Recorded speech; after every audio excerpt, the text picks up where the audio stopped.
नव्या निर्णयानुसार एक दिव्यांग आणि एक सक्षम व्यक्ती यांच्या विवाहासाठी 1.5 लाख रुपये तर दोन्ही वधूवर दिव्यांग असल्यास 2.5 लाख रुपये अनुदान दिले जाणार आहे। राज्य शासनाने दिव्यांगांना समाजाच्या मुख्य प्रवाहात आणण्यासाठी आणि त्यांना रोजगाराबरोबरच त्यांचे एक दिव्यांगाची जी गरज आहे, प्रमुख म्हणजे दिव्यांगांचा विवाह होत नसल्यामुळे दिव्यांगांच्या अनेक अडचणींना सामना करावा लागतो। दिव्यांगांना शासनाने 18 डिसेंबर 2025 रोजी एक धाडसी निर्णय घेऊन दिव्यांग व्यक्ती बरोबर विवाह करणाऱ्या व्यक्तीस दिव्यांग जोडप्यास अनुक्रमे 1.5 लाख रुपये अनुदान देण्याचं शासन निर्णय पारित केलेला आहे।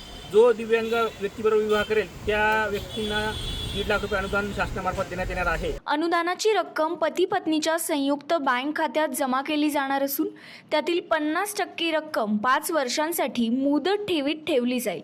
शासनाच्या या निर्णयाचे दिव्यांग संघटनांनी स्वागत केलंय।